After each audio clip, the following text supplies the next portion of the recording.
Thank you so much for inviting me.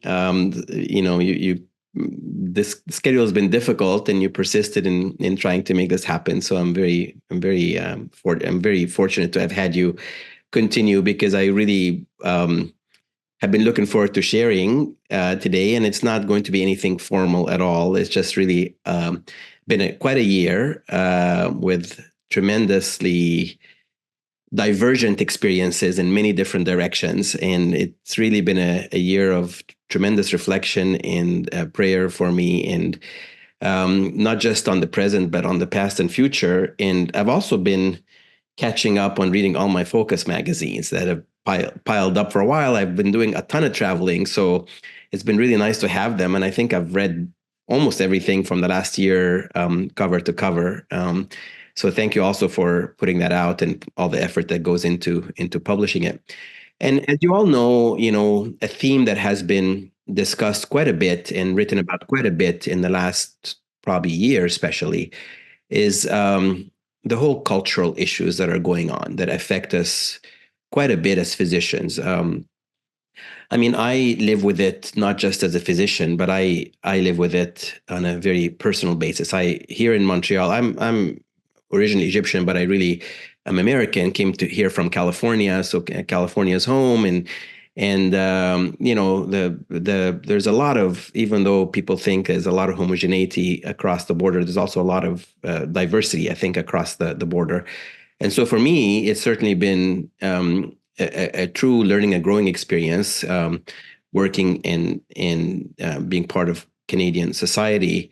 But I went to school at McGill. That's my connection to Canada. I did medical school here, and then I left again. I went back to California, did all my training, and worked there for a long time until I was recruited to come back here. And one of my closest, really like a family member, I mean, sort of my godmother, not really my godmother, but she sort of adopted me when I was a medical student because she would she was a woman who was just had a big heart and would reach out to people who were here on their own, and especially if they didn't have any family or anything. And I had gotten to know her through working with her child who was in the same lab where I work. So she has known me for a very long time, stayed very close.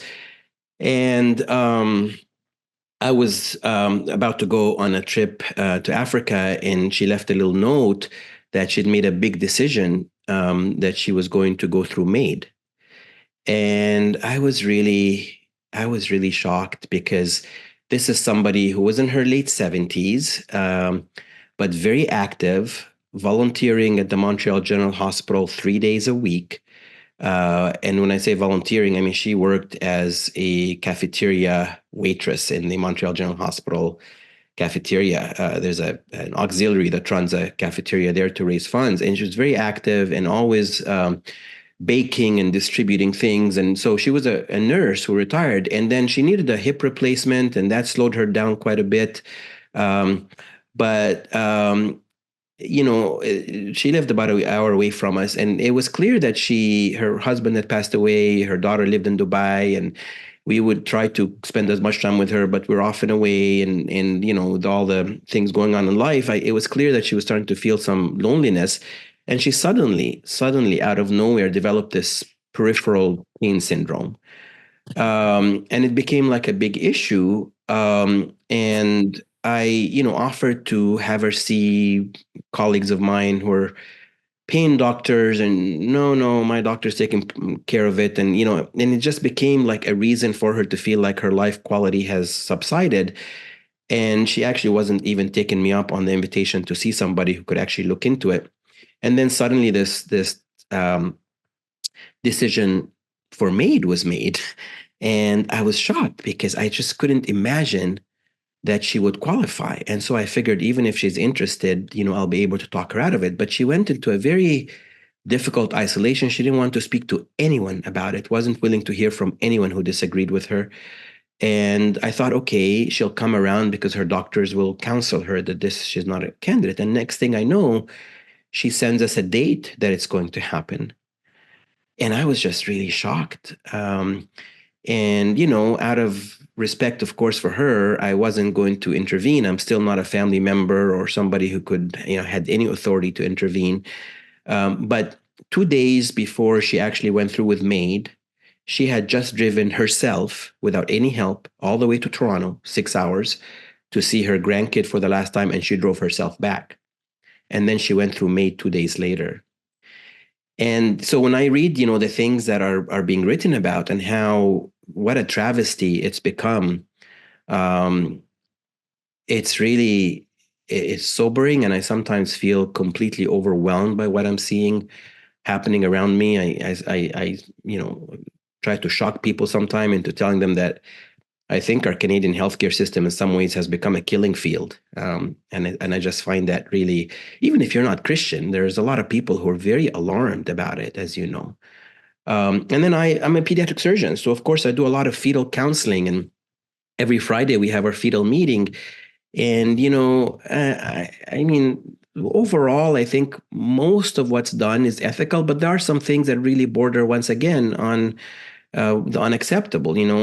Babies are 32, 34 weeks being aborted because parents made a late decision about a congenital malformation. And I was investigated a few years ago because I was giving a talk about congenital anomalies to medical students, and a student raised their hand and she said, well, so what is the indication for ending this pregnancy?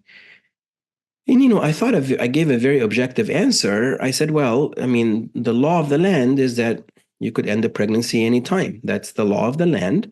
But as pediatric surgeons, we see our fetuses as unborn patients. That's what we see them as.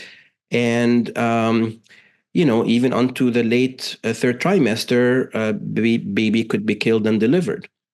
So a number of students got together and filed a complaint to the dean that I used words that clearly were biased, that I, revealed my bias by using the word unborn patient and by saying the fetus was killed and delivered, and the dean was about to launch an investigation. And then I said, well, the name of our fetal diagnosis and treatment book is the unborn patient. I mean, I didn't make that up. That's actually the medical name of our textbook. And I sent him a copy of the textbook.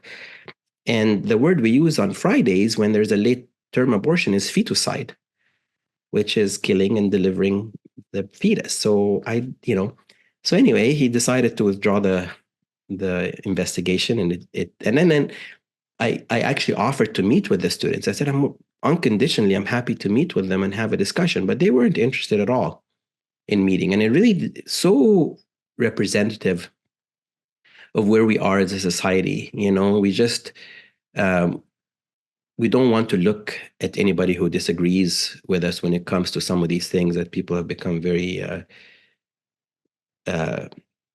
adamant about. And so it got me thinking, where has the world gotten to? And I actually realized that probably not so much has changed as we think. I mean, we live in a time when all this is so challenging and it's very difficult what's going on. But I come from a very traditional church. I mean, I'm Coptic Orthodox. I didn't always grow in the Coptic Orthodox church. My parents raised me. I was the only child, and my parents raised me very ecumenical and non-denominational. So I grew up I went to an Anglican school. I would attend evangelical services or attend Catholic services. I would attend Orthodox services. And I really, I felt a very well-rounded view of Christianity. But as I sort of made my own decisions, I went back to the Orthodox Church and got really interested in reading about the history of the church and the church fathers and the church mothers and what was going on back then. And one of the individuals that I got to reading about quite a bit after my last trip to Egypt was Athanasius. And I'm sure most of you know who Athanasius is, of course, because he's revered by many in many different churches. But I wanted to talk a little bit about him and what was going on during his times, and how he went about trying to negotiate that. And then I wanted to kind of link that with an experience that I had earlier this spring that I really thought was going to see me through some major transitions going on in my life this year, and came back very enthusiastic about how I'm going to approach these transitions going on in life, but also fell really short. And it got me again thinking, why have I fallen short despite coming with this incredible spiritual strength that I felt earlier in the year. So I wanted to just read a quick Bible, a few Bible verses from Matthew 10. And it's Jesus speaking to his disciples about sort of what to expect as they live in the world. And starts with verse 16. Behold, I send you out as sheep in the midst of wolves. Therefore, be wise as serpents and harmless as doves. But beware of men, for they will deliver you up to councils and scourge you in the synagogues. You will be brought before governors and kings for my sake as a testimony to them and to the Gentiles. But when they deliver you up, do not worry about how or what you should speak. For it will be given to you in that hour what you should speak. For it is not you who speak, but the Spirit of your Father who speaks in you. Now brother will deliver up brother to death, and a father his child, and children will rise up against parents and cause them to be put to death. And you will be hated by all for my name's sake, but he who endures to the end will be saved. When they persecute you in the city, flee to another, for assuredly I say to you, you will not have gone through the cities of Israel before the Son of Man comes. And the big theme I got from this passage is this verse about he who endures to the end. We're not at the end of this. We're not at the end of this, and we have not seen the end yet. And so whatever might be happening, it's been happening actually for a good couple of thousand years. And it's been a journey that still has not ended. And so this is where I'll share a few slides. I don't have any formal presentation or anything, but I'll see if I can share my screen. So I wanted to talk a little bit. I called this Lessons from Athanasius and Aphi, and you'll get to know a little bit who I'm talking about. And you all know Athanasius, but who's Aphi? So who was Saint Athanasius? Athanasius was actually came from a reasonably well-to-do family in Alexandria, or some people think he grew up in Damanhur, which is close to Alexandria in the Nile Delta. But he actually came from a very comfortable family, was well schooled, and was schooled in a very secular tradition, interestingly enough. At that time, it was a sort of a time of knowledge right around the birth of the 4th century. And of course, Alexandria was the seat of education in the Mediterranean, in that area. It was really the place where people came to learn. Many people came from Rome to learn. Many people came from Greece to learn. And it was a very, not unlike where we live now, a place of diversity. As much as there was so much homogeneity in the world at that time, there was so much diversity in Alexandria. There were Egyptians and Greeks and Jews and Romans, and it was a very vibrant and diverse community. And Athanasius took over at a relatively young age. He was a deacon, basically, in the church, and he was a very unassuming personality. Like, he didn't have many writings. He didn't have a body of literature. He wasn't somebody who was eminent in the church. But what we call the Pope, or the Patriarch of Alexandria at the time, had sensed that there was something very special about this man. His simplicity, the fact that he seemed to never take credit for anything that he personally did. He relegated everything to the Lord, and he really always spoke with what he was inspired. And so he was really drafted in some ways to become the next patriarch at a very young age, like 30-something. And his life was, we can spend hours talking about his life, so that's not what we're going to do tonight. But he was patriarch for 45 years, which is actually one of the longest. Like, we're right now on the 114th patriarch of Alexandria, all the way, that lineage down from Athanasius and his predecessors. But very few have stayed that long. He was 45 years. But out of those 45 years, he was in exile for 17 years. And there were 6 assassination attempts on his life. And when you think about where he went for exile, it's really remarkable. It's not like he always escaped to the same spot or was always banished in the same spot. He was exiled in Germany, in Upper Egypt, down Aswan, in his own in a Greek island, in his own city of Alexandria, isolated. every time he was exiled, he would be sent somewhere where nobody really knew him. He was always a stranger in a strange land. And there were so many reasons for him to, sort of repent as they wanted him to, because he wasn't, he was, taking a stand against authority. Okay, so he was taking a stand against the Roman emperor, starting from Constantine, who, was felt to be really the person who gave Christianity its legality and, took away a lot of the persecution. But but Constantine was also very impressionable. He easily was swayed, and one of the people who swayed Constantine was Arius. And Arius came from, again, the tradition of the church. He wasn't somebody who was fighting against the church. He rose from within the church, and he came up with this idea that Jesus was not God, that there is a substantial difference in position between God and Christ, and that Christ, yes, was sent from God, but he was created by God. He was not from the beginning with God.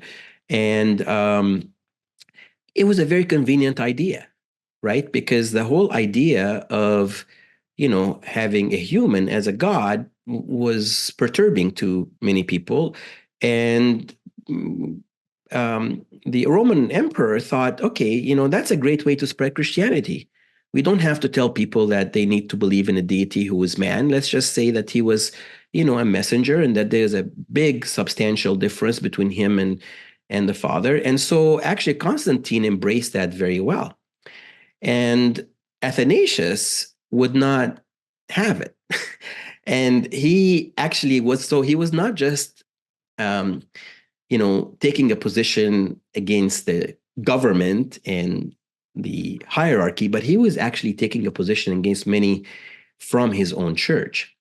And as things would ebb and flow, depending on who was in power and what the politics of the church were at the time, he would go through times where people would feel like he is, standing for the truth, and he would be reseated at his patriarchal seat.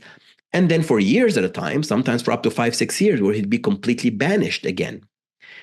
And this is where he got his name, Athanasius Contra Mundum, or Athanasius against the world. So, as I said, he was in his seat for 45 years, exiled 5 times, 6 death attempt.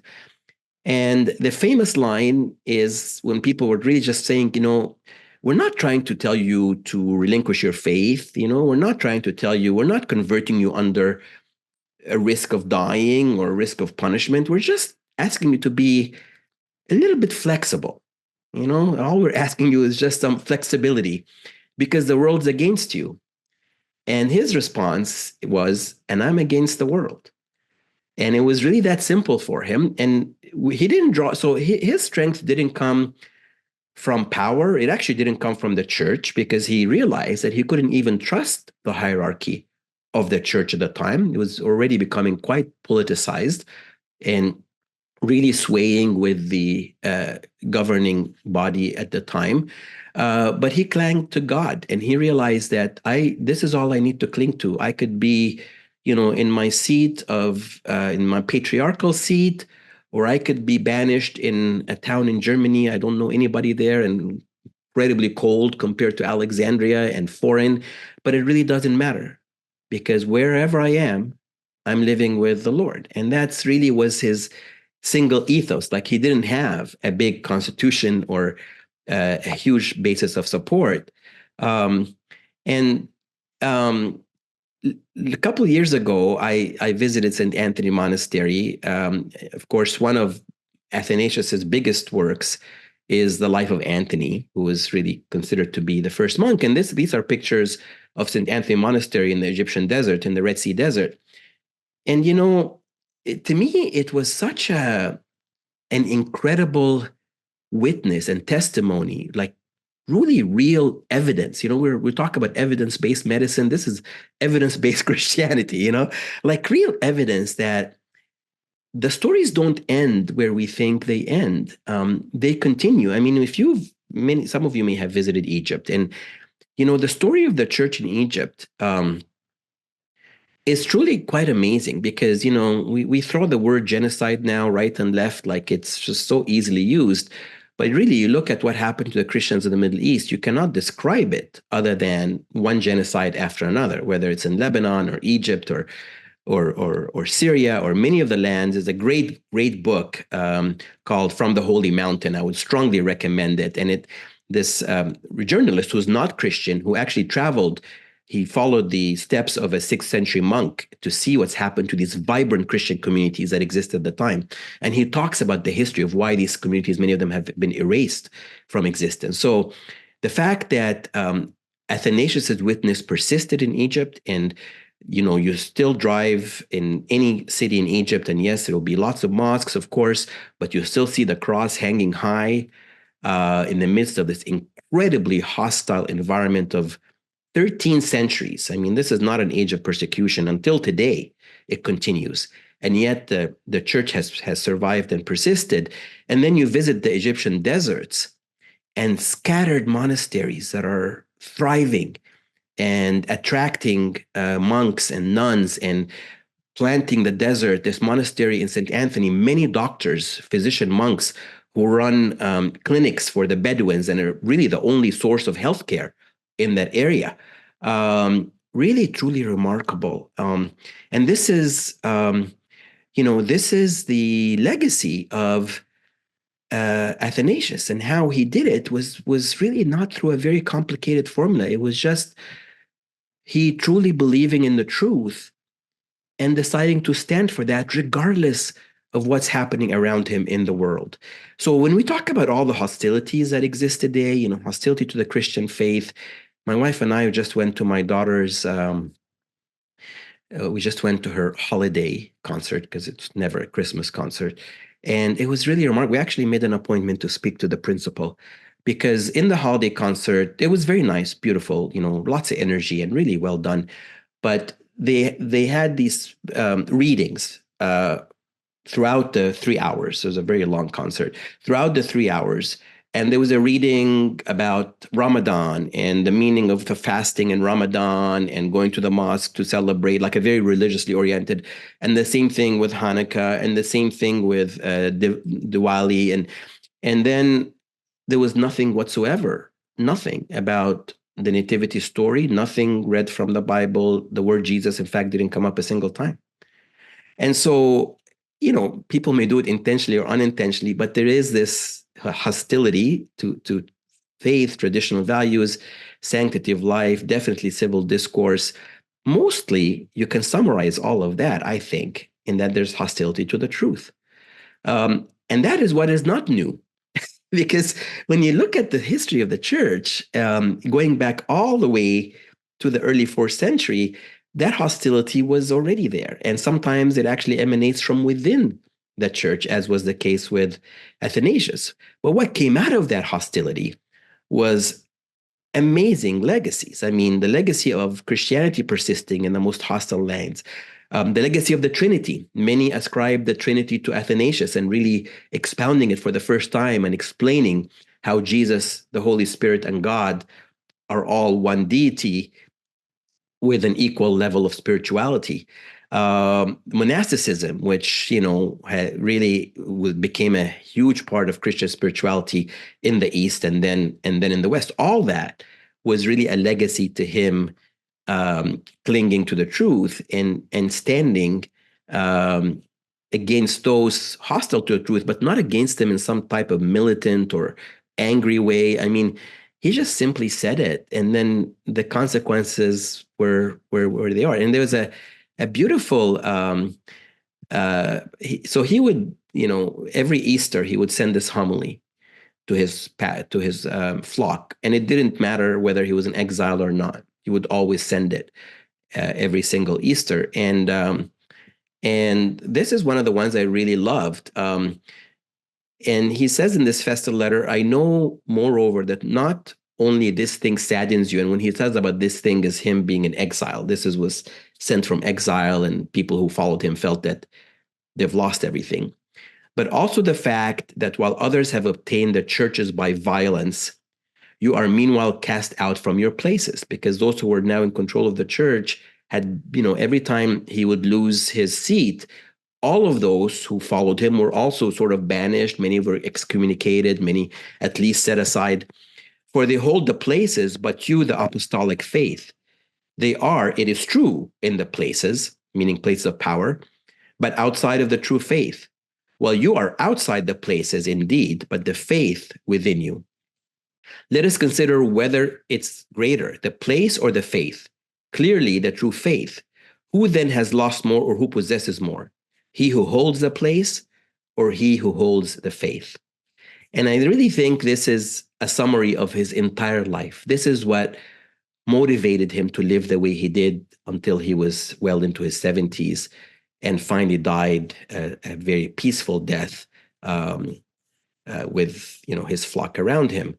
I've personally really struggled with this because I tend to be quite outspoken and in a public way, which my partners think is really kind of crazy and should never do that.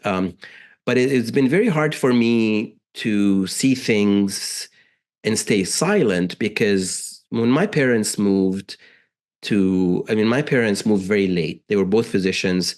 When they moved to the US, my dad was 51 and my mother was 58. She was quite a bit older than my father. And my dad still went through all of his residency. He was an orthopedic surgeon for 20 some years. He went through everything again to be able to get his license and practice and all that. And it was really not for they were very comfortable. So they really just moved and made massive sacrifices so that I have the ability to be an equal citizen. That's really what it was about. And so it's been very hard for me to see things happening around me and not take a stand. And yet the price has always been more often than not high. But I also struggled a bit with, how is it really that I need to express my differences with, the norm, the culture that surrounds us, et cetera. And I had to be careful, because sometimes you come across as angry, resentful, and I think that's really not the way to do it. And I've been trying to continue to learn how to do that. Some of you may know this story, I don't know, but in December 2021, this email from the Canadian Medical Association Journal was sent out to all the members or the subscribers, and they had this picture in it. And it was this article, implementing social prescribing in primary care. I'm a pediatric surgeon. I would never read an article like that, really, honestly. But it was a very good article. I read it, and it was a nice article. It was all about how to take the, patient's social situation and background and culture into account when you're prescribing a treatment plan. The author just sent the article. The journal decided that they want an EDI picture to appear with the article, so they put this picture. Now, I work at McGill.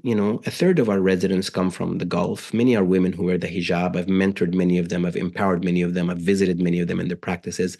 I respect everyone. But I really took issue with a toddler portrayed like that.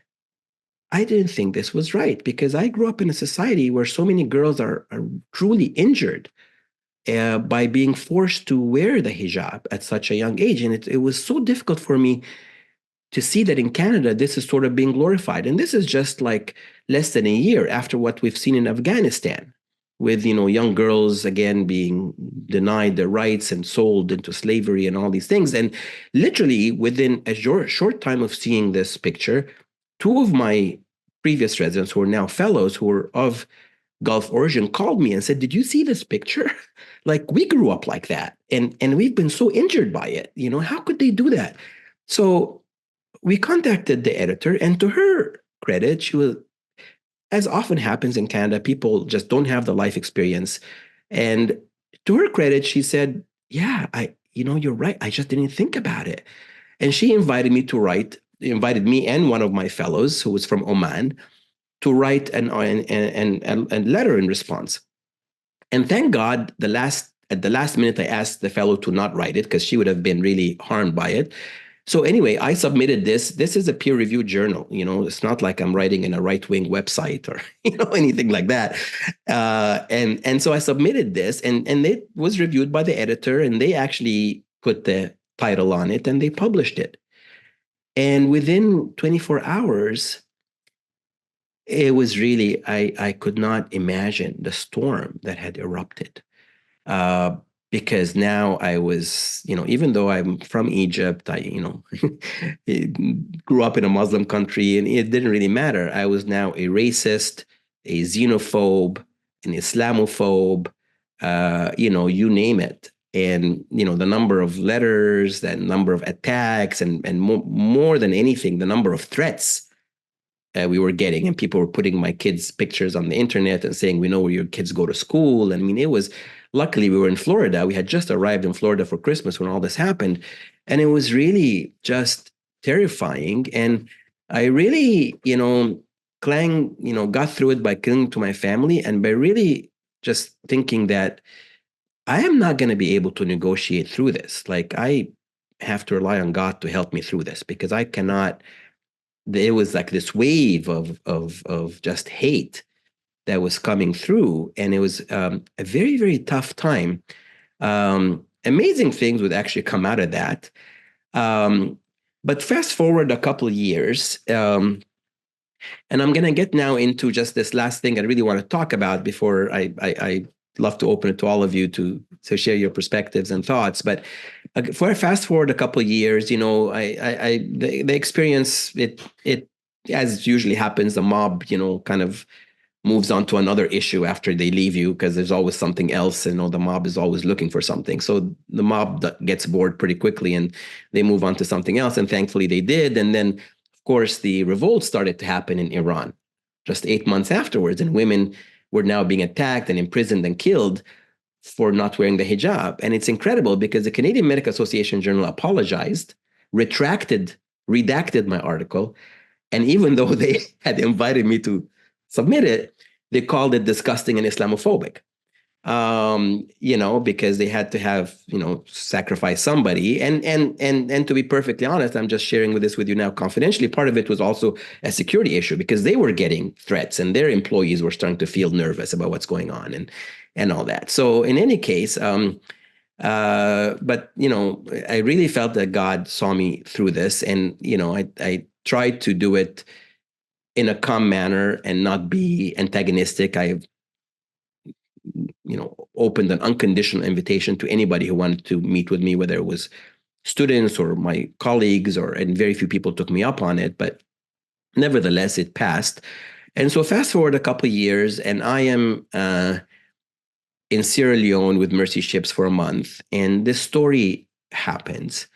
This little girl, her name is Afi, and I've been working with Mercy Ships for many years, and going to be actually taking a part-time position with them starting January 1st.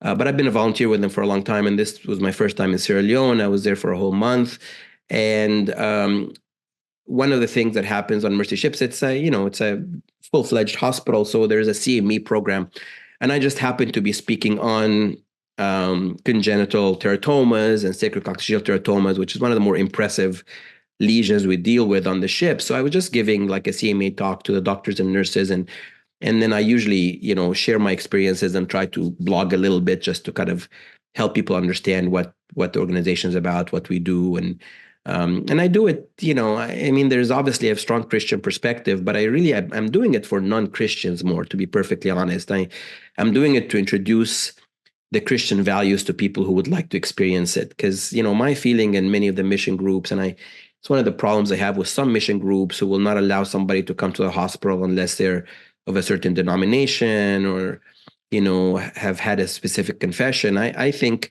when we are in the mission field, we need to invite the people who have never tasted this to come and see it. And I've taken many residents with me, most of whom were not Christian. And I can tell you, when they come back, they don't talk about the surgeries they did. They always talk about the mindfulness they've seen. And I know that many of them, it's caused them to really think through their own values. So in any case, I present this, and I'm halfway now into my trip, and I get this Facebook message from a pediatric surgeon in the States. And she asked me, can I have my friend Lana Clogue get in touch with you? She's working as a general surgeon in Togo, and recently met a 4-month-old with what looks to me like a sacrococcygeal teratoma, very similar to what you presented. I didn't know Brenna. I've never met her or talked to her. It was really just through this post and the timing of her just hearing about a child who has this in Togo. So I started thinking, okay, I'm going to be here for 2 more weeks. Let's try to bring this child over. Togo and Sierra Leone are not very far. They're one country apart. So I asked Mercy Ships, can we bring the child? Yes, we can, and we can cover her fees and all that. And then the surgeon there is trying to locate the family. She's in a very remote area in Togo. So, there's no phone, there's no cell phone. They just have to rely on the family showing up or sending somebody to the village to look for them. But time is passing, and now we're March 18, 11 days before my departure. We're not really making any progress. And then I get some email from Lana during that period saying, I don't think the family is going to come. The father deserted the family as soon as the child was born. Very typical in Africa to call the mother cursed and gone. Mother is illiterate. She doesn't read or write. We can't get her a passport. She's not going to be able to travel on an airline, on a flight to go somewhere else. It's just not going to happen. So I 5 days before I leave, where are we? So I said, are there any updates? He says, we've not been able to get in contact with the family. We're trying to get in touch with someone in the village who knows the child. I'll let you know as soon as I know anything. What kind of post-op care would you need for this child? My other thought was going to be to try and get someone out here, meaning a surgeon. However, we don't really have an ICU. We'll keep praying for a miracle to get the kid to you. So this is now the last weekend, and I wake up on Sunday morning, and I honestly dreamt that I should be going. And so that Sunday, I contact her, and I say, it crossed my mind whether I could stop by Togo and even operate in your hospital before heading back if you have reliable anesthesia for a baby this old. I'm not sure what the logistics would be or if I would need a temporary license. I'm due to leave Freetown early Friday morning. That's the following Friday. I have to be back at work in Montreal on Tuesday because it was Easter weekend. If you think there's any chance we can operate on this baby this coming weekend, please let me know and I will look into the possibility. And she responds, but after she responds, she picks up the WhatsApp and calls me. And she says, I don't believe what you just sent because I've been praying that this would happen, but I just didn't have the guts to ask you because I don't want to put you on the spot. And now I have my ticket already and everything is planned. So I call Mercy Ships, guys, I need to change my flight. Okay, no problem. We'll change your flight. I tell my family, sorry, I'm not going to be there on the long weekend. And I try to get a Togo visa because you cannot get on the airline and fly to Togo without having an online visa. And I try and try and try on the Wednesday night, exactly 36 hours before I'm supposed to leave, and I cannot get the visa. It's just that every time I try, it crashes. And I'm literally 4 hours online, and just as I'm ready to pay for the visa, it crashes. Pray one last time the visa comes through. And then I arrive on Good Friday. And of course, I still don't really know. Is the tumor resectable? Is this going to be benign? We ask for an alpha-fetoprotein that tells us if the tumor is benign or malignant, but the result takes 5 days. And Lana had to drive 4 hours to a lab to hand it over herself. So I arrive at the airport, and the first thing I say is, what is the alpha-fetoprotein? Because I'm thinking maybe I came here for no reason. She says, oh, it's 6, completely normal. Okay, thank God. That's the first sign that we're doing it.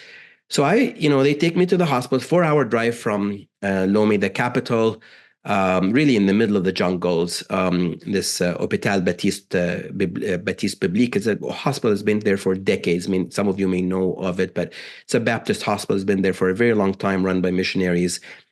But as I visit the hospital, I realize not only don't they have an ICU, they have no monitoring. They have no ability to put an A-line or any kind of invasive monitor. They don't have an anesthesiologist. There's a Canadian nurse anesthetist who provides anesthesia tech. There's no blood. You just have to type and screen the patient and then get somebody in the hospital to donate blood, one of the employees, whoever matches her. Very, very primitive. And I've been going to Africa for 25 years. So I've operated in a place like this in the past, but it's been a long, long, long time. Like I'm used to working in mercy ships now, or large university hospitals that are reasonably well equipped, or we have our own mission hospital in Nairobi where I spend time, really well equipped. It's not like this. And I'm really like starting to have major doubts. And it's Good Friday. And I'm thinking it had to happen on Good Friday because the people must have been doubting, is this where it like, what is this? Like we've been following Jesus for all these time, and then this is where it ends, and I thought, okay, Lord, this is not right. Like, why did you bring me here? Was I trying to prove something? Like, am I just trying to be a hero? Am I trying to see that it could be done? Like, I didn't go see my family. I'm in a different country for 2 days. And, what if this child, and now, those of you who do overseas work, that part of the cultural issues that have come is this issue of surgical adventurism and neocolonialism and all these terms that have been invented, and some of them are valid. I mean, I don't dismiss them. There are some valid concerns about what surgeons from the West go and do in Africa, but unfortunately, many of these terms have also been used to sort of denigrate people's efforts, which is sad because there's definitely a tension between non-governmental organizations and faith-based organization. Unfortunately, it's that's the truth. And so when you do something that feels irresponsible, even if you're doing it for a good reason and you're really patient has no other options, um, me as an academic surgeon in my hospital would be heavily criticized for that kind of activity. So I just feel this was really not a good decision on my part. Like I just really, and then I'm very tired, and I fall asleep for a couple of hours before going to dinner with the missionaries, and I wake up with this sentence in my head, and it just keeps repeating. It just keeps repeating. I did not bring you here to fail. And it's just that this, I'm still very emotional when I think about that. And I just feel like, Lord, you're speaking to me. Like I have to feel that it's not me who is coming to do this operation. Like you brought me here. And if you brought me here, you're going to see this through. And it's just the entire night, I keep waking up every hour, every couple of hours, and I just keep hearing this. I did not bring you here to fail. And so there's the surgery, and here we are operating on the child. And I tell you, I mean, it probably went smoother than anything I would have done here with all the technology available to me. Really amazing. So this is Saturday, the day after, between Good Friday and Easter, and then I get a chance to see her on Easter Day. And this little baby who's 4 months old gives me like, everything is just fine sign. Like it's just amazing. Which baby does this, and anyway, thank God everything went really well. The tumor was benign, completely excised. And the nice thing is Lana, who's the surgeon there, continues to follow her, so I know that she's in good hands for follow-up, and the baby is, does really well. And I came back to Montreal, really thinking, okay, this is exactly it. Just like my experience from 2 years ago, where I had no other options. I couldn't rely on anyone. I mean, nobody, my dean, just to give you an example of what I mean, he called me the day of the article, and he said, you have nothing to worry about. And people are calling me with all kinds of complaints. People want me to fire you. You are a pediatric surgeon. You just wrote, I read the article. The article is beautiful. You're a pediatric surgeon. You're just advocating for children. This was my dean. And I thought, okay, I told my wife, okay, at least the dean is right there behind me. Well, 2 weeks later, I get an email saying there's a hearing. And he had given me his number to call him anytime I wanted. So I called and I said, a hearing about what? And his response to me was, why are you calling me? So this was really like an amazing lesson about how fickle the world is, and how faithful God is. It was just such a contrast. And so I came back really with this conviction that if we can just learn that lesson, which I don't ever employ enough, life can be very, very different, whether it's in our own life or dealing with a lot of these things that we seem to just be completely overwhelmed by, that really are often overwhelming, like seeing somebody very close to me die by maid when it clearly was not meant to be for her. This is now in April, is the Easter weekend. I get back after this incredibly intense spiritual experience. And I had just stepped down a month, 2 months before. So I stepped down on February 1st, went to Africa on March 1st, and came back from Africa um, on Easter weekend. It was like April 3rd or something like that, I think, or March 31st, something like that. But anyway, I just stepped from being chief for 15 years of my department and of my division. And I really put my heart and soul into building the division. The reason I came here is that the division really needed to be rebuilt, and there's a lot of issues. And I never saw it as a job. I really saw it as a mission, as a mandate. And I just put so much of myself into the job, not just the patient care part of it, but just empowering people and recruiting people. And I came back, and within 2 weeks, while I was away, I just was shocked. I was shocked at what can happen and how so many dishonorable things can occur, and so much when somebody else comes, like some people feel you build on what your predecessor did and you maintain strength by recognizing that foundation. Others in our profession feel like the only way they can be recognized is to destroy your predecessor's legacy. And this is really what I was going through. And then it was so painful for me because I felt like I sacrificed so much of my being with my wife and my kids and being with my family for my profession. And here I was only 2 months out, and the culture around me had changed. And most people were good people, but good people can look at bad things and stay quiet. And this is what was going on. And, despite this lesson that I had just went through, I had a very different emotional reaction. I felt like I need to now, say this and do this.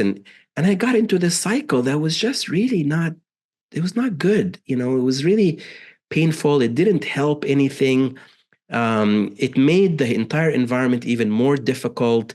It didn't relieve my pain in any way to sort of like, even though, the surgeon in chief was backing me up and other people, but I felt like it was like conflict inducing. And that was such a different experience from what I had just went through. And the most painful part is some of that conflict was between myself and another very strong Christian surgeon who's my partner, one of my partners. And I felt so much in pain that we were setting such a bad example for the others. It was really a painful time. And I really finally decided I'm going to take time off. And I took the longest time I've ever taken off from work, that where I'm not working in Africa, because sometimes I go for a month, but I took 4 weeks and I really took off. I said, this is going to be family time. And I went into a tremendous amount of reflection and prayer and really came back with a very different mindset that once again, I am not going to let this be about me. Lord, if you um, permit this to happen, it's going to be happening for a good reason. And as all this was going on, and I really was starting to feel like I'm just going to be in a very peripheral part and kind of keep a low profile. And then something I'm very passionate about, which is my work with Mercy Ships. We were actually thinking, partly because we'd been thinking for some time, but also like really feeling fed up of the environment. And we had decided that, okay, we might just sort of, liquidate and move full time to Africa. And then within a couple of weeks, my wife's father, who's on his second kidney transplant, became ill, and lots of things were happening, and she was really keeping her family together. So I had to turn that down painfully because I really felt that was what God was calling me to do. And then once again, I thought, okay, this is really what I felt called to do, and yet it's not happening. There's got to be a reason. And then within a few days, I was offered this position that I will start on January 1st as international chief medical officer with the organization, which means I can do it from here. I don't have to be there all the time. And it was not something I was ever looking for. The person there was super qualified, didn't think a position would open. So it was once again, a lot of advice like, don't do that because you're already very busy. And I said, well, I'm going to scale down my practice. Yeah, but you're not going to scale down your practice as much as you think and have a really huge practice here. And all of the advice I was getting was, don't do it. This is an administrative position. You love to be around patients, and it's just going to be too much work. But I really, truly felt, and I told my wife, I can't tell you why. I just really feel once again that this is God's will. There is a call that I am meant to do this. And it came just at the time that I was feeling that, there's a different role for me. Um, yeah. So I guess to summarize it all, there is a lot of similarities between Athanasius and Afi, this little girl, and that is submitting to the Lord's will. And when we get into these very difficult times, whether it's on a national basis with things happening around us that seem so ungodly, or in our own lives where we're struggling, I think the principle is the same: to just commit it to the Lord and believe that the story ends when God decides it has ended, not when um, people decide that it's time to change. So thank you so much for listening. I hope it wasn't too long, and yeah, I would love to hear from you.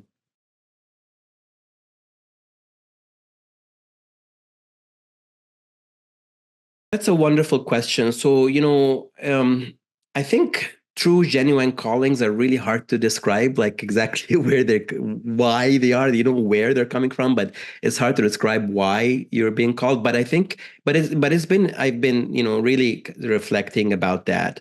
So I am not an administrator by nature. I mean, I ran this division for a long time and I loved it, but that's because I still did full call as much as everybody else. It was a small group. I built specific programs. When the surgeon in chief position came up at our hospital, so many people said, "Oh, you got to apply." Everybody expect. In fact, I wasn't on the search committee because everybody expected me to apply. I said, "No, I really want to be on the search committee." I had thought about it, and I decided, in a very honest reflection, I don't want to do that. I don't want to be working. I mean, it's a great, important job, but it's just not for me. I don't want to pull back from patients so that I could, sign checks or go and meet with the minister. It's just not me, and that's not what I wanted to do. And I never applied for it. And people thought this was incredulous because I was kind of, the next person for the job, and I just didn't do it. And so I thought, okay, well, what would be different about Mercy Ships? Because I'm going to continue to do my clinical work with the organization. And there were a lot of pulls, and one of them was, and I'm actually starting to experience it already.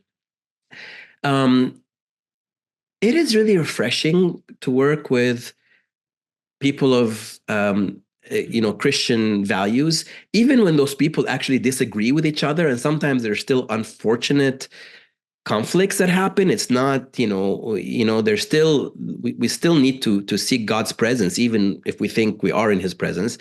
But it really, like in my first meetings, I'm kind of going through orientation right now because I started the job January 1st. So I have so many different meetings. I just was in a meeting with somebody in Australia, literally just a few minutes. That's why I was a bit late coming into the meeting.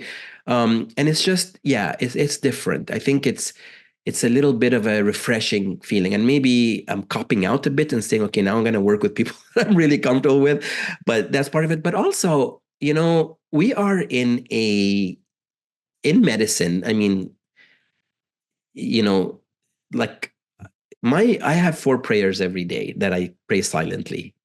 In the morning when I wake up, nobody knows what those prayers are, but I'll share them with you. One is I really pray for purity, not having the wrong motives to do something, and not doing something because of ulterior motives, or like really just having purity, like getting rid of feelings like jealousy. And the second is humility, and that's really important because as people in medicine, we are always being recognized. People thank us, and we get this habit that we're often applauded, and I think that can become addictive.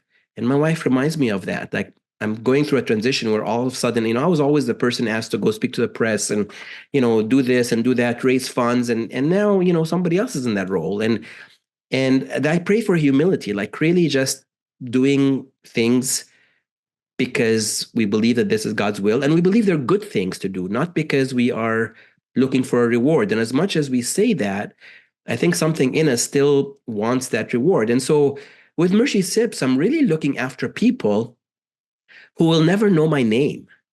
I mean, that's one of the things that actually I love, is that I will be doing programs for, you know, people in Africa, the poorest of the poor, who will never know who I am. They will not know that is, very different from my patients who sometimes come back and want to donate, hundreds of thousands of dollars because I did something innovative on their child or whatever. And that's not it. It's just going to be like truly a lesson, I believe, in just really trying to do God's work for no recognition. These people will not know you. They will not. And the third prayer I do every day is just to ask, it's like the prayer of Jabez, like enlarge my territory. Just whatever I do, if it's meant to succeed, then God bless it. And if it's not meant to, then that's it. And the fourth, which is they're all equally important, but I honestly pray for my kids because I worry about my kids growing up in this society. I do worry. And my wife and I say that like, we leave them in God's protection. And that's again, like we cannot change the world. We cannot change everything they're going to listen to. We cannot, I mean, we changed my daughter from a secular school to a Catholic school because there are really not a lot of Christian schools at all in Montreal. So Catholic system is the closest you get to a Christian system. And I mean, the stuff that she was hearing and going on in the school were almost as bad. And so she ended up transferring to an all-girls school, and now we'll see how that goes. But it's really difficult with everything we're being bombarded with all the time. So those are my four prayers every day. But that's really what attracted me to Mercy Ships is that the culture, despite the fact that the organization has its own problems, and the way I am approaching it, I'm telling everybody, listen, don't expect me to make decisions or give advice. I'm just going to be in a listening mode for a few months. I just want to learn. And there will only be three principles that guide me in any decision we make, any advice we give. Is it consistent with our Christian values? Will it be the right thing for our patients? And will it empower our crew? And that's it. There are no other criteria. So I'm making it a bit more simplistic, but this is how I'm approaching it. And that's what has attracted me to it. If no one else has a question, I do have one. I was thinking back on when I read from the Holy Mountain. One of the stories that we read around the same time, it might have even been in that book, was the story of the Stylite fathers who lived in the desert, who literally just lived on top of like towers, literally just like straight up narrow little towers. And I thought to myself, that's what it looks like to be not in the world and not of the world. But here I am on, my computer here on Zoom thinking I am in the world. But how do I work to not be of it? I love Athanasius against the world, Athanasius against the world. But what are some strategies that, healthcare professionals or just us non-healthcare professionals, because I know I'm not the only non-healthcare professional here, can use to not be of the world? Yeah, I mean, one of the articles I was reading in Focus, I think it was Larry. It was his last column, and he was writing about a Christian doctor who was surprised because I think he made a referral for an abortion or something like that, or anyway, something that surprised people because, and I think so. I mean, we each have different talents, and when you visit these monasteries, there's a great story, by the way, that's a BBC report on Father Lazarus. If you just put Father Lazarus on YouTube, it will come up. And this is an Australian atheist who actually was called to change his life and ended up going to St. Anthony's Monastery, the ones I just showed you, and became a monk. But he doesn't live in the monastery. And Stephanie, like you're saying, people used to live on these big long poles in the middle of nowhere. Well, he lives in a cave, and he lives by himself. He's an anchorite. Like he does not even spend time with the rest of the monks. Is it easier when you have no distractions to be closer to God? Or is it much more difficult because you're also being fought so much? I really don't know, but I think for us, like for me now, what do I think about a lot? Like tomorrow we have our retreat, we have our division retreat. And I, initially really wasn't looking forward to it because again, it's just a lot of the same. I've become very allergic to words because we talk so much about all these things. We have so much terminology, all the EDI vocabulary.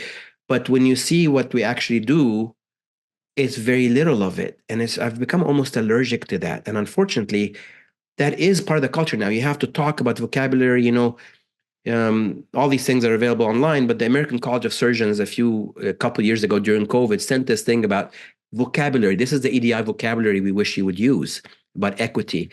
And so in response, I wrote an article that they took them 8 months to publish because they were trying to get somebody to give an opposite opinion. And finally, they couldn't find it. And I said, where does equity start?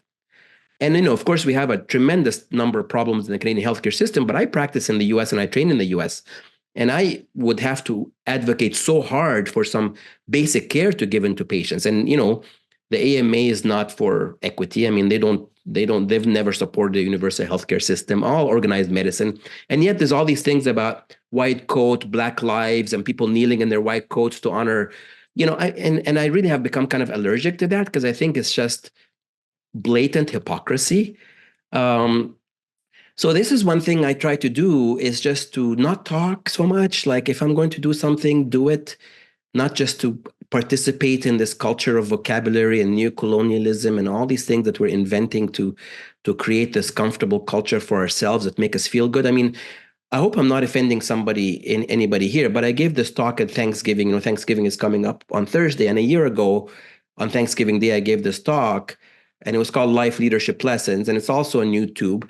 But I have a very difficult time with things like land acknowledgements. Why? Because I ask my Inuit, I have a lot of Inuit and Cree patients, and I've asked at least 20 families, do you know what a land acknowledgement is? And I'm telling you, they look at me like, what is that? So I describe it to them, and they look at me like, so what? And then one father asked me, wait a second, you say unceded? I said, yeah, does that not mean that we never agreed to give it to you? And I said, yes. He goes, well, why would you want to remind us of that every time? So I said that in my talk, and I said, I'm sorry, like all these things are done maybe for good reasons, but they're not genuine. And so I think as Christians, we need to lead genuine lives. Now, if you really believe that you're doing something, meaningful through a land acknowledgement, great. I'm not against it. I think they all represent things that are important, but so many of us do it just because that's the thing. It makes us feel better. But what does it do to the people we're supposed to actually acknowledge? Nothing. And it's the same. Like when I attend the field diagnosis and treatment group meeting, I'm not going to like claim that I'm being ostracized or persecuted. People do respect my views, and I respect others' views. And there is a law in the land we have to follow. And I have never honestly felt that I put pressure when people ask me, what would you do? Because I see a lot of very significant anomalies, and it's a big part of my practice. And I say, well, my values would dictate this, but I'm giving you the information, and you have a right to make your decision. But at the same time, let's not deny it. There is an incredible bias in medicine that if a child has significant anomalies from which they might survive well, but still the burden is too much. So, we were just giving the family the information. Yes, but it depends how you give it. Are you telling them to look at their child 10 years from now and expect that this child will be doing very well? Or are you talking about the first year where it's going to be a struggle? So there's a lot of that. I mean, when I first arrived in my first meeting of the fetal diagnosis group, the counselor, we were presenting a child with Down syndrome and duodenal atresia, a baby, a fetus, and the counselor said, we almost eradicated Down syndrome in Quebec. And I was shocked. I mean, I came from California, which is a very liberal place, but my gosh, that would have never, ever been said there, ever. Like Down syndrome was not an indication for termination, So, and so I'm always kind of the outlier who always, brings up, listen, but, and then of course the response is, well, we just believe in what the parents decide, but I'm always trying to just at least raise the other side of the story, which is often not. And even by people who feel like they're coming from a faith perspective, they can sometimes be very uncomfortable because they feel like they will be ostracized. So I think we need to, as it's a struggle, it's not always easy for any of us, but I think we need to stand by our values.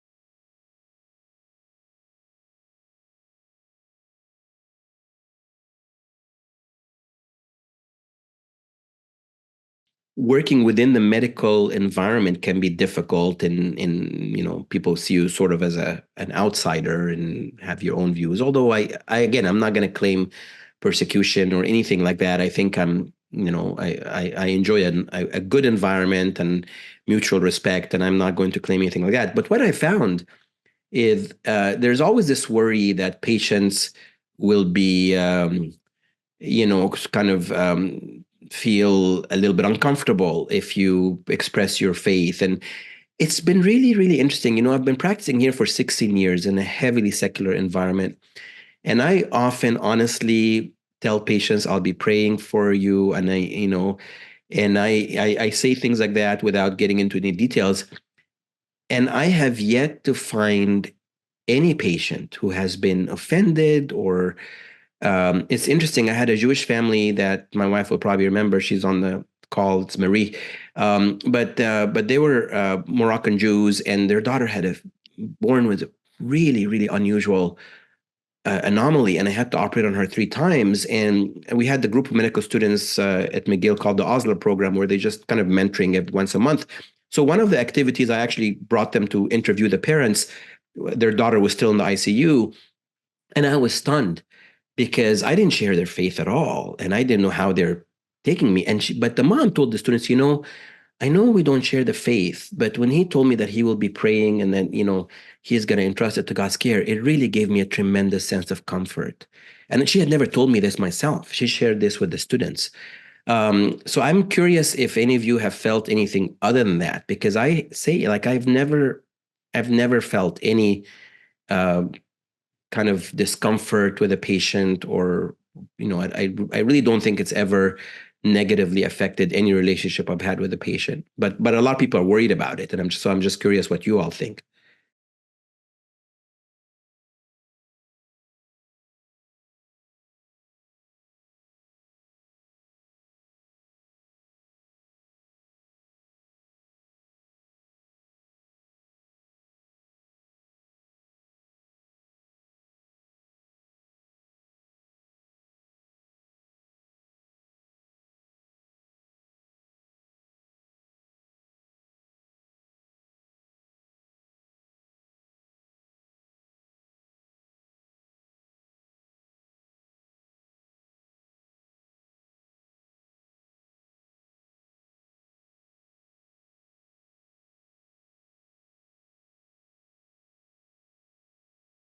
He did an abridged residency because they recognized some of his stuff, but then he didn't do a full orthopedic residency, so he just got a California license. But when he got a California license, he was actually 55, so right after he finished training, and then he practiced for another 20 years in California.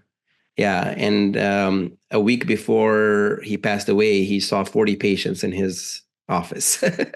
He was really, and yeah. I mean, my mom passed away a few years before him, and he was kind of an introvert, but really, like, being around patients was his comfort zone. So he continued to work until the very end. Yeah, and my mom never went back into medical practice. She actually became a teacher in a nursing school. Yeah, so I mean, we have this spirituality in medicine group at McGill, and it was done by David Dawson. And there's a lecture. Of course, it's not specifically at all Christian. It's very just about the spiritual history, the value of giving the patient the room to speak about their spirituality. And then the students are broken into groups, and each group of students of 20 sees people of 2 different faith traditions. It's really nice. I participated in it for quite some time. And you take a clergy with you and a family, and it's really nice. But what I tell the students is that, because the students will often see, like, well, how am I supposed to know anything about the Coptic Church? Like, well, this is really part of your competence. Is you don't need to learn about every culture, but you need to at least know something about why people are motivated. And I explained to them that people who come here, the idea we have of immigrants is, oh, they're coming here to have a better life. Well, I can tell you, like, our community has tremendous amounts of immigrants, and there are so many doctors working in gas stations, driving cabs. I mean, it's not about them. They might get there one day. I know doctors have been trying to get into a system for 8 years and still can't even get a residency spot, and they're working odd jobs, and it's never about them. It's about their children. And I try to explain to them that, your ability to sacrifice for your child is like a holy act. That's what really God did for us, and to be sensitive to that, because you need to understand what these people's motivations are. Now, not everybody has the same motivation, But certainly when we look at Christian immigrants who come from lands where they're persecuted, I mean, many of these have lived for generations as second-class citizens in persecuted. And even today, this is another thing, maybe we're coming up to the end here in a minute, but, I try to point out to people that, systemic racism, all of the things, these are important things to talk about. We should never shove them under the carpet. But you also have to look at the perspectives of people like me who still has family in Egypt, and maybe people like David. I mean, systemic racism, everything in life is relative, and yes, it's not like we can accept a certain degree. Any amount of systemic racism is bad, but like, where has systemic racism been perfected to an art? I mean, we need to point that out, because we have to advocate for Christians who are living still under intense persecutions. When we were back in Egypt, the year that Christians lived under the Muslim Brotherhood, I mean, we stayed with one of my wife's aunts, and when she got into the car every day, she didn't know if she was going to get back home, because people would be crossing as she was in the traffic light, and doing this kind of thing. And I mean, terror. People live daily with terror, and maybe, Stephanie, I'll just make that point is, the persecuted church is a strong church. I think the problem we've had in the West is that now we're again becoming a persecuted church. And maybe that's not a bad thing, because the persecution takes different forms. Maybe you're going to be thrown in jail, or, be a victim of an apostasy law, or, these kinds of things. But it could also be being ostracized, or, called names, or not being, there's a big concern about whether Christian students are being denied admission to at least McGill. There's some people who are really pointing out some difficult statistics. So I think a persecuted church is a strong church, and maybe it's not a bad thing that we're starting to feel some degree of persecution. No, amen. Amen. And I was, the words kept coming into my head that you said earlier, the night before you were trying to get your visa to go to Togo. God did not bring us here to fail. What failure looks like can look different. I don't care about earthly victories. I don't care about running the country. I don't need another Constantine to make Christianity tolerable while also supporting heresies, as you so rightly pointed out. But the victory that I claim in the name of Jesus is that we will be able to continue to speak the gospel faithfully, even through persecution, just like the persecuted church is doing in other parts of the world. So that's really, I think, the message that I took away from this evening, and the hope that I have going forward for all of the work that we're doing, the work we're doing in clinic and hospital, in our church, in our family. God did not bring us here to fail. So thank you so much for a beautiful evening. Thank you for your time and the gift of your story and your testimony. I praise God for that and for his work in you.